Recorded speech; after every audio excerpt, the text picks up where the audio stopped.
The last episode in the series now, and Carl MacDougall asks, how might Scots play a greater role in the life of the nation?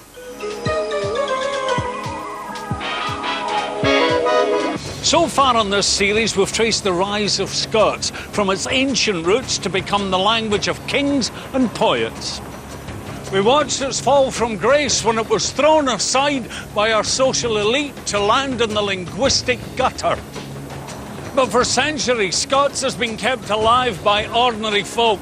The language is here and is among us now. So what about the future? In this programme, I'm going to test the case that Scots should have a greater role in 21st century Scotland.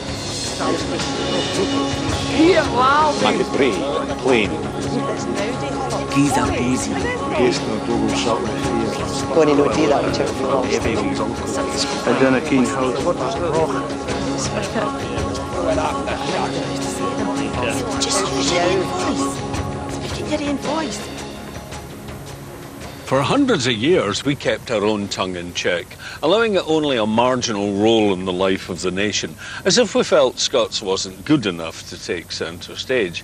But suppose we had more faith in our own voice. How different could things have been? And how different might they be yet? To find out, I've come to Barcelona. Like Scots, the Catalan language was once consigned to the cultural scrap heap. Today it holds a central place in the life and identity of Catalonia, a national region of Spain. It's the language of parliament, education and the media.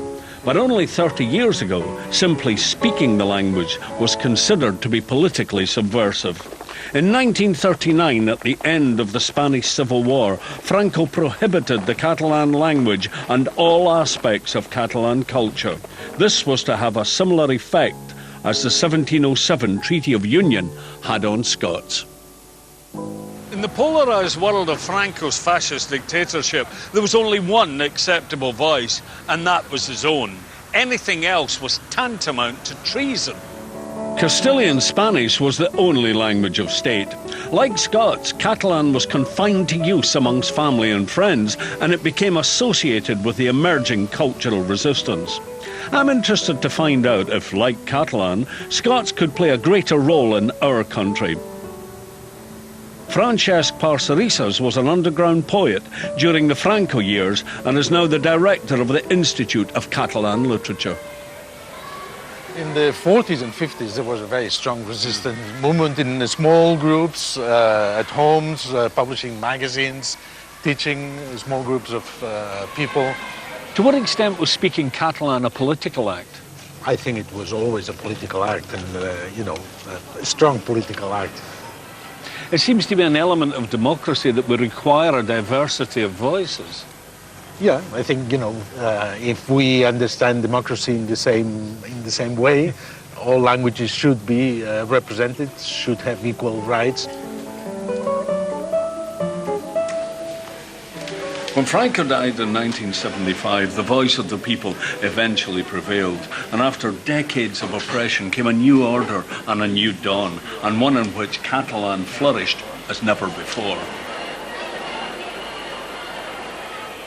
Historian Michael Strubel explains how the Catalan language recovered its status following Franco's death. So what steps were taken to reintroduce the language? The very first step was for it to recover its official status. And there I think both the Catalan government and the local authorities made tremendous strides, retraining their civil servants and employees. But then the demand was also for Catalan to be the language of instruction. And there again, particularly in primary schools and later on in secondary schools, a big effort was made for that to take place. Mm-hmm. And on a wider level? There was a need for public television and radio to exist in Catalan. And there, the Catalan Parliament, I think, was very forthright in demanding this. And by 1983-84, there was a TV channel broadcasting entirely in Catalan, and one and then two and then three radio stations as well. Catalan is a real success story. It now plays a central part in all areas of Catalan society. It demonstrates what can be done when a community has a strong sense of identity, backed by political will, educational resources, and the imagination to adapt the old tongue to the modern world. Wouldn't it be amazing if we could achieve the same thing for Scots? In this city, people paid for the Catalan language with their lives. But why should languages like Scots or Catalan matter? Identity plays a part in this, of course, but there's something else, a more rational argument than puffed-up nationalism or loyalty to a flag. And I believe it goes to the heart of the kind of world we want to build in the 21st century. By its very definition, democracy depends on a variety of voices. Therefore, democracy has to embrace minority languages, and that's a major argument in giving Scots more space to flourish. So, the more languages, the better, say I, or salute, as they say in these parts.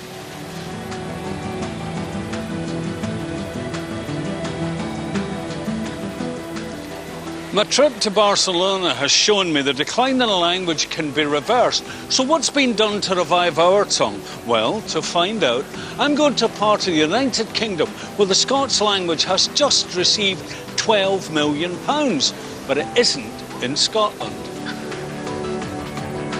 In 2001, Scots was recognised as a lesser-used language by the European Union, but in Scotland it still has no official status. However, Ullans, or Ulster Scots, is now recognised as one of 3 official languages in both the Republic and Northern Ireland. Irish immigration has clearly had a huge effect on our dialects, but Scots immigration to Ireland has also impacted here. To find out more about Ulster Scots, I've arranged to meet a man who not only speaks the language, he also broadcasts in it for BBC Northern Ireland. For you, Yellanari, a cast of words myself, Conor Gillespie. The day skilling, a colloquia Kilrain poet, a bit is new book. Again, sugar Highland dancers, American Hull, and Stravig till I go, to listen to your accordion players. It's a show through the media in the Ulster Scots about not just about the language, but about all aspects of Scots culture here. So we encompass everything for language through pipe bands, country dancing, Highland dancing, the lot, and literally do cover the whole province. Conor, it seems strange to me to find Scots spoken in Ireland. I mean, you're not the first Scotsman to be a wee bit surprised by that. Ulster Scots, very similar indeed to the Scots that would be spoken in the southwest of Scotland. Yeah. I think, you go in, Ayr, Dumfries, Galloway, right up to the Central Belt, it's predominantly the same language, certainly the same vocabulary. You give examples of that vocabulary? Well, it's a gay hard off the top of your head, but when I was coming over here this morning, I didn't think I would make it at all because, the car started to pink as soon as I was at me and slab.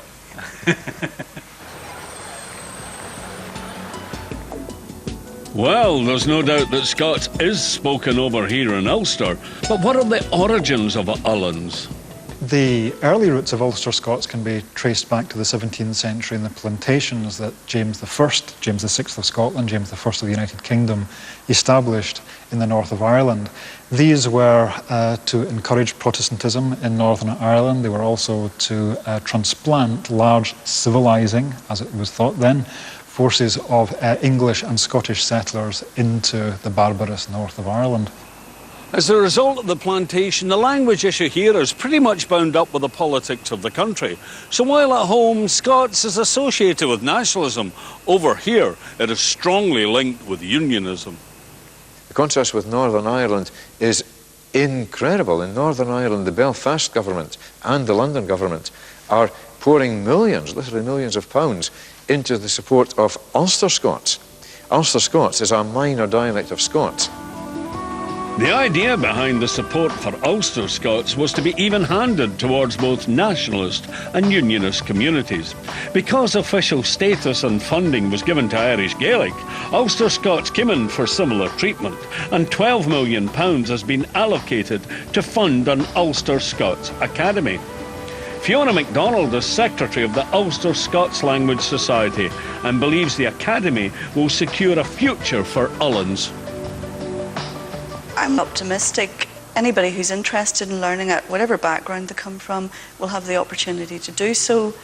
We'll have Bible translations, we'll have university education, all from nursery to university, evening classes, just a whole reawakening, cultural awareness, and all the appendant, the music and dancing and everything that's related to the culture can all be accessed by those who are interested.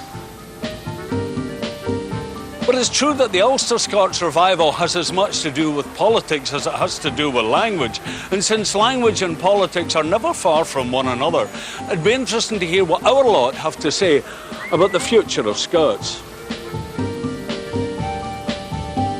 MSPs formed a cross-party group with members of the public to promote issues around Scots language. The cross-party group in the Scottish Parliament does a great job in keeping Scots at the forefront of the minds of those who run the Scottish Parliament.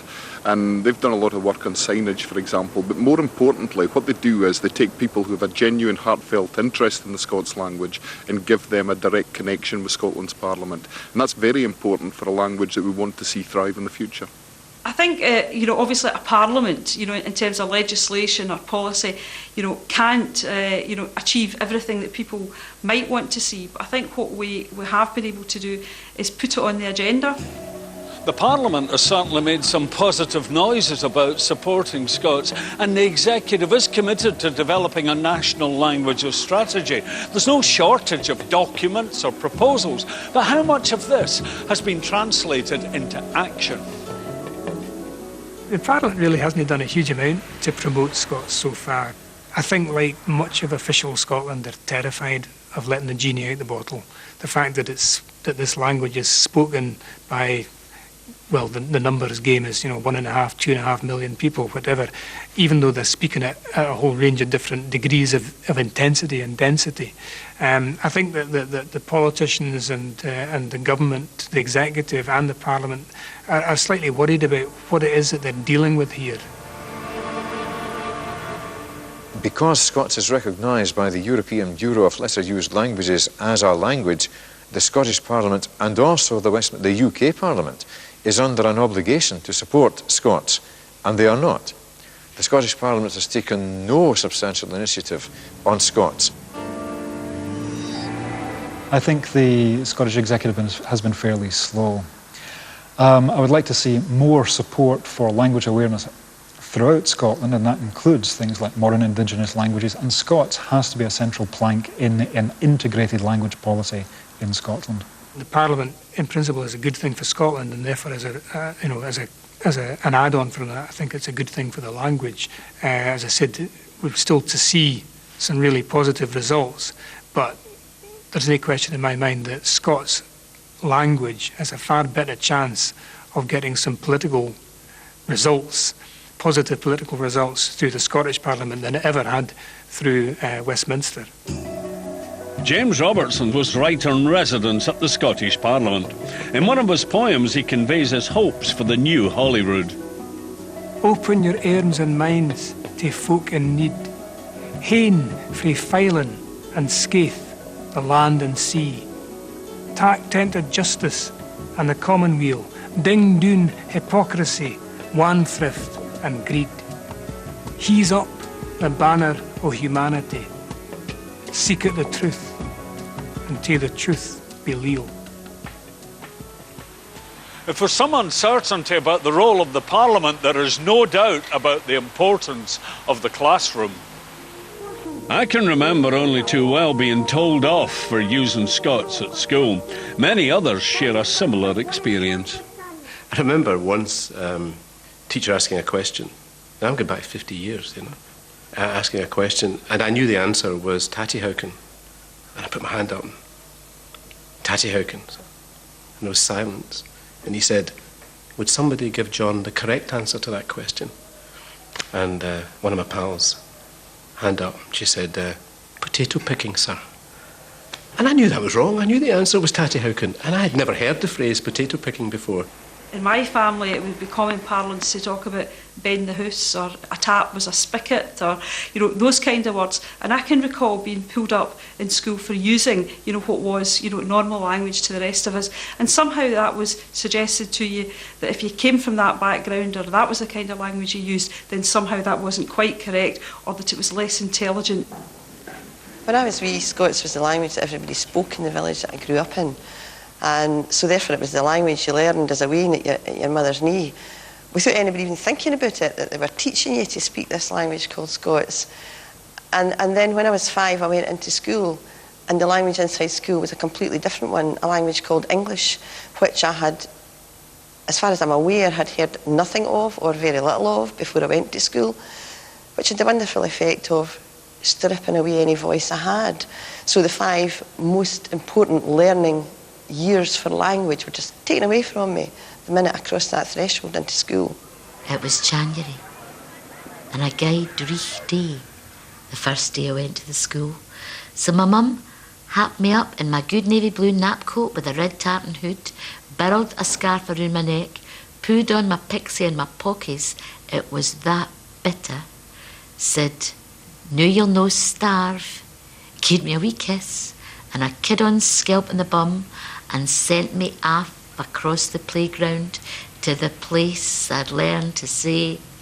It was January, and a really dismal day the first day I went to school.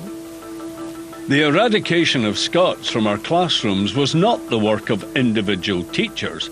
It was the culmination of a systematic linguicide which had been carried out since the Enlightenment. In 1946, His Majesty's Inspectorate decreed that Scots was not the language of educated people anywhere, and recommended that Scottish schools wage a planned and unrelenting campaign to have Scots removed from the classroom. When education for children was made compulsory in Victorian times, English was established as the language of the classroom. Judged as unfit for education, Scots and Gaelic suffered colossal damage. The issue of speaking Scots is a human rights issue. If we prevent people from speaking in their own voice, in their family voice, their native tongue, then we are oppressing people. And language is a huge power of oppression and repression. And if we ask people to shift from their first language, then we are denying them a basic human right. And a linguistic right connects completely with your human rights. I don't see how you can have only self-confidence if you can't be confident about how you speak in the world. I think it's a fatal mistake to believe that you can actually stand up and tell folk in a foreign language that they should have self-esteem, they should have self-confidence, they should be proud to be Scots, they should be proud of this thrusting modern nation, when you're speaking to them in a language that isn't yours and everybody can hear that you are actually subjugating your own voice and your own tongue.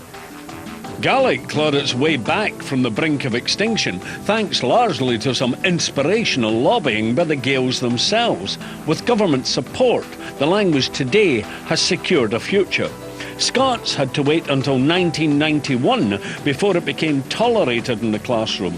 The Scottish Office issued new guidelines to foster a sense of personal and national identity through the use of Scots. So what's its place in the classroom today? Matthew Fitt heads up Itchy Coo, a company publishing braw books for bairns. The idea behind Itchy Coo is really to change the attitude that Scots is slang, that Scots is something to be left out of the classroom. We're providing wonderful materials for teachers to use.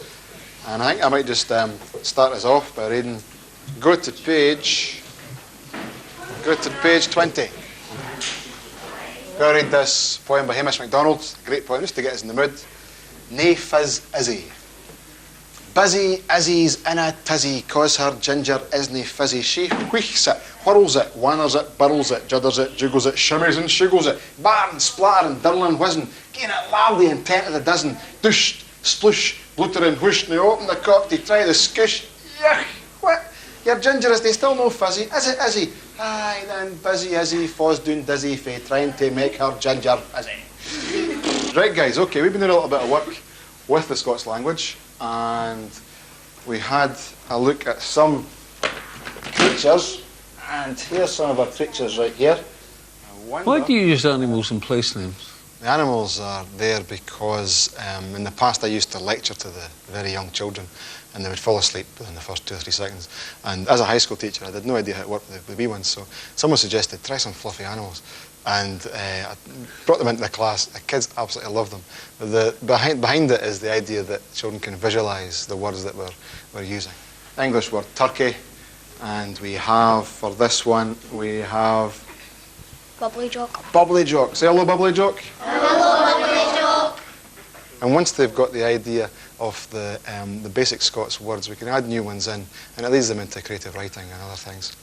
Is the language already there? Scots is under the surface in every school, and instead of a cold start with French, Scots is right there, and it's been identified that a bilingual pupil achieves a much faster and higher rate than someone who is monolingual. So bringing Scots in and encouraging the children to use both and the teachers to use both is something that can only be beneficial. So has Scots actually found its way back into the classroom? To a certain extent, Scots through literature has remained fairly safe, but it's when it comes to Scots as the voice of education, we're still in grave difficulty. It causes major problems, either as the voice of the teacher, as the accepted voice of the children, or as the voice to teach through into other subjects. So whereas perhaps if we have some interested and knowledgeable and enthusiastic teachers who will devote time in their school day to the issue of Scots language. But we have a lot of staff who are still uncomfortable with it. We really should be teaching Scots as a first language in this country. In all the Gaelic-speaking areas, the kids should have Gaelic and English alongside it, and in all the Scots-speaking areas, they should be taught their Scots with English alongside it. It is the only way to give folk the key to being multilingual, to actually understanding language, is to let them have 12 languages right from the start. And obviously, Scots-speaking bairns come into school with 5 years of Scots inside them, so what kind of idiots are we to take that off them and put it in the bin and start them as monolingualists with only learning English? It's crucial we grow up valuing whatever language we use, and we do seem to have made some progress in schools. Scottish writers have always reinvented Scots, and if the language is to thrive, it has to be able to meet the modern world head on. Salam alaikum, sat sri akal, namaste ji. Good evening on this hot, hot summer's night. For the peaks of Kirkintillich to the dips of Cambus Lang, for the invisible mines of Easterhouse to the mudflats of Clydebank, welcome everyone, welcome Glasgow, welcome Scotland to the Janoon Show. Suhail Sadi's Psycho-Rag, I think, is a fascinating example of the way that the Scots language is going in a multicultural society.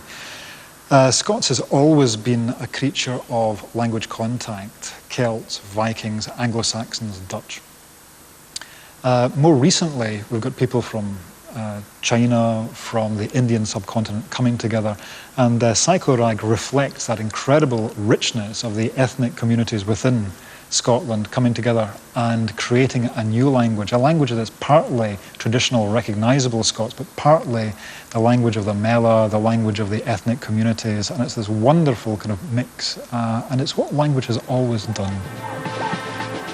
But don't move a radio dial inch, you know what I mean? Because there's loads more superb music to come. 5 hours of it. Before you ring in to moan about language, I said hours, okay? Not hours, hours. Tick, tock, get it? Okay. And when you come back to my mouth, there'll be a ziafat, a feast for insomniacs like me, or vampires. Giving myself the shivers. I used a mixture of languages in Psycho-Rag, obviously English, but also some Scots words, some Urdu words, some Punjabi words, and a smattering of other languages, Farsi, Arabic, French, you know, where appropriate. I also used some sort of Glaswegianisms, which I don't know if you'd class them as proper Scots, but, you know, I kind of deformed the language slightly to suit the context and to suit the voice. And it's all about voice because it's radio, you know, it's a soundscape and it's music. So I created some neologisms as well. So I took some Urdu or Punjabi words and stuck, you know, English or Scots endings on them. There are certain similarities, I think, between Glaswegian and Punjabi. They're both sort of spoken in a very rhythmic way. They're both quite extrovert ways of speaking. I was trying to show that language is inherently an unstable thing, and also that we have different tongues in our head all the time, and that we talk in different ways depending on the context. This blend of new and traditional voices is creating a fresh, democratic Scots fit for the 21st century. In this series, we've traced Scots from its Anglo-Saxon, Gaelic and Norse ancestors to the language of legislation, royal courts and poets. The Treaty of Union in 1707 and the Anglicisation, which took place during the Enlightenment, established English as the language of power and Scots as the language of the gutter. The 20th century saw attempts to revive the language, but for the most part, it remained in the ghettos of poetry and comedy. So what should we be doing to make sure Scots flourishes in the 21st century? Prophets of doom have foretold the death of Scots for at least 300 years now, and I think they'll continue to foretell its doom. However, as long as there is a distinctive Scottish culture, there will be distinctive Scottish ways of expressing it. And I think the Scots language will change over time, but it will continue to express a distinctive Scottish identity. Globalisation will affect Scots, but what I think will happen is that the people of Scotland will respond to the pressures of globalisation. They'll take it, they'll make new words, they'll adopt and adapt phrases. And so Scots will glocalise, they will take the global and they'll make it local. Well, it's very important to maintain the Scots language as a living language, and that particularly because of the nature of Scots literature. It would be so much the poorer if it wasn't being a living language in which it would be being spoken and read. And for that reason, it's essential that we recognise Scots must be a language connected at the top to its parliament, yes, but living on the ground too. Predicting the future is very difficult. All that you can do really is utilise the language to its maximum. Be creative with it, be fluid with it, don't fossilise it, promote it in every way possible, right from the tourist level to the schools level, babies onwards. You know, mix it in, change it, allow for change. For hundreds of years we've kept Scots in a ghetto, but we can surely do better, and I have a few ideas to keep Scots on the up and up. Bairns have to feel at home with their own tongue. Nobody should be checked for the way they speak. And teachers have to be trained to raise their awareness of Scots to feel it's all right to use it in the classroom. Television, radio and newspapers should reflect the way folk round the country speak. We should all be mindful of the wonderful literary history of Scots, but it shouldn't hold us back. Scots is a dynamic language, but it has to move with the times. Politicians have to match their words with money to raise the profile of the language. After all, like it or not, Scots is our language, and if we don't care about its future, no one else will.